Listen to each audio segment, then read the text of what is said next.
Hello guys, প্ৰথমে মই Jessica ফ্ৰেমলৈ স্বাগতম জনাইছো আপোনালোকক। আজিৰ ভিডিওটো হৈছে epoxy resin-ৰ মই বনাইছো প্লেট কেইখনমান। সো এই প্লেট কেইখনৰ ওপৰত আজি ভিডিওটো মই বনাইছো। epoxy resin-ৰ মই প্লেট কেইখন বনাইছো। কেনেকৈ বনাইছো মই আপোনালোকক ডিটেইলছত এই ভিডিওটোত দেখাম। আপোনালোকে শেষলৈকে চাই থাকিব। আৰু এইকেইটা হৈছে নেচাৰেল ফ্লাৱাৰ, বাগানবেলিয়া ফুলৰ পাহিত বনাইছো এইটো দেখিছে এইটো। আৰু এইটো নাৰ্জী ফুলত বনাইছো, নাৰ্জী ফুলৰে ডিপিনিটো বনাইছো মই। আৰু এইটো হৈছে বাগানবেলিয়া ফুলে হয়, বনাইছিলো মই এইটো এটা। আৰু এইটো গ্লিটাৰ্স দি কিনে বনাইছিলো, এইটো চাওক এইটো এটা গ্লিটাৰ্স দি। আৰু এইটো মই ষ্টনত বনাইছিলো, এইটো ষ্টন আৰু নাৰ্জী ফুলৰ পাহি দিছিলো, ফুলৰ পাহিবিলাক। তাৰপিছত মই এনেকৈ বনাইছো এইটো। আৰু এইটো বনাইছিলো, এইটো ইনে ট্ৰাই কৰিছিলো, এইটোত একো দিয়া নাই, জাষ্ট এইটো মই ইনে বনাইছিলো এনেকৈ।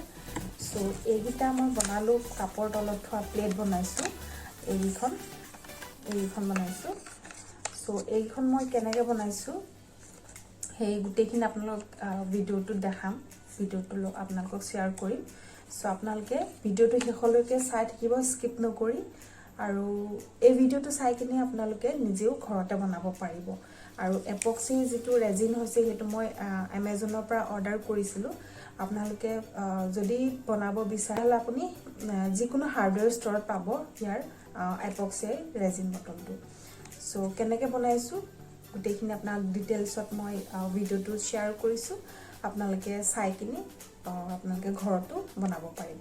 সো পলম নকৰি ভিডিওটো ষ্টাৰ্ট কৰোঁ আৰু আপোনালোকে শেষলৈকে চাই থাকিব, ভিডিওটো স্কিপ নকৰি। প্ৰথমে দুটা পেপাৰ কাপ ল'ব লাগিব আৰু এডাল আইচক্ৰীম ষ্টিক ল'ব লাগিব, আইচক্ৰীম ষ্টিক। আৰু এইখন সিলিকনৰ মোল্ড হয়, মই Amazonৰ পৰা অৰ্ডাৰ কৰিছিলোঁ। আৰু এইটো ৰেজিন আৰু হাৰ্ডেনাৰ।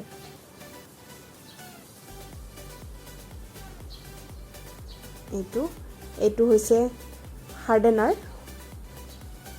আৰু এইটো হৈছে ৰেজিন। ৰেজিনটো অলপ ডাঠ হয় আৰু হাৰ্ডেনাৰটো হৈছে পাতল। আৰু ৰেজিন আৰু হাৰ্ডেনাৰ দুটা সমান পাৰ্টত ভাগ কৰিব লাগিব, মানে সমানকৈ ল'ব লাগিব। যদি এটা পেপাৰ কাপৰ আধা কাপ যদি আমি ৰেজিন লওঁ তেতিয়াহ'লে তাৰ আধা কাপ আমি হাৰ্ডেনাৰ ল'ব লাগিব। আৰু এই ৰেজিন আৰু হাৰ্ডেনাৰটো একেলগে মিক্স কৰিব লাগিব।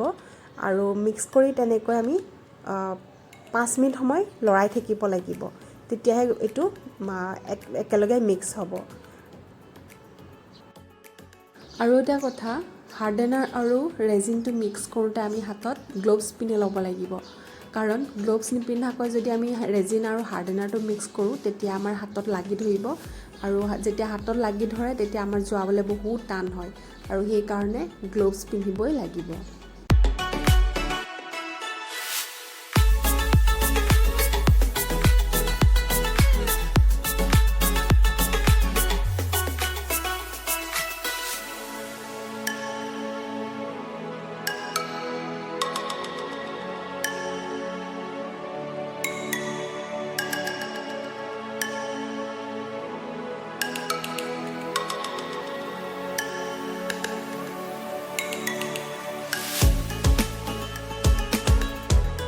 এনেকৈ 5 মিনিট সময় লৰোৱাৰ পিছত সিলিকনৰ এখন মোল্ডখনত ঢালি দিব লাগিব। আৰু এইখনত ঢালি দিয়াৰ পিছত কমেও 24 ঘণ্টা সময় ৰাখিব লাগিব টান হ'বৰ কাৰণে। আৰু যদি 24 ঘণ্টাৰ আগতে যদি ইয়াৰ পৰা উলিয়াই আনে তেতিয়াহ'লে ইয়াৰ আকৃতিটো বেলেগ হৈ যাব। সেইকাৰণে 24 ঘণ্টাৰ পিছত টান হোৱাৰ পিছতহে এইখন উলিয়াই আনিব।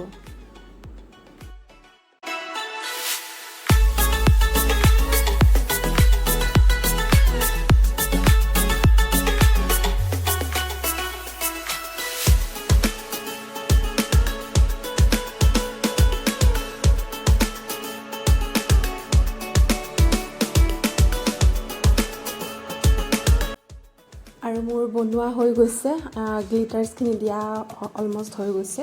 সো মই এতিয়া শুকাবলৈ থৈ দিম 24 ঘণ্টা, আৰু 24 ঘণ্টাৰ পিছতহে মই এইটো উলিয়াম এই মোল্ডৰ পৰা। সো সকলোকে ধন্যবাদ জনাইছোঁ আজিৰ ভিডিওটো এইখিনিতে সামৰণি মাৰিছোঁ এপক্সি ৰেজিন আৰ্টৰ আৰু ভিডিওটো যদি ভাল পাইছে তেতিয়াহ'লে লাইক কৰিব শ্বেয়াৰ কৰিব আৰু সাবস্ক্ৰাইব কৰিবলৈ নাপাহৰিব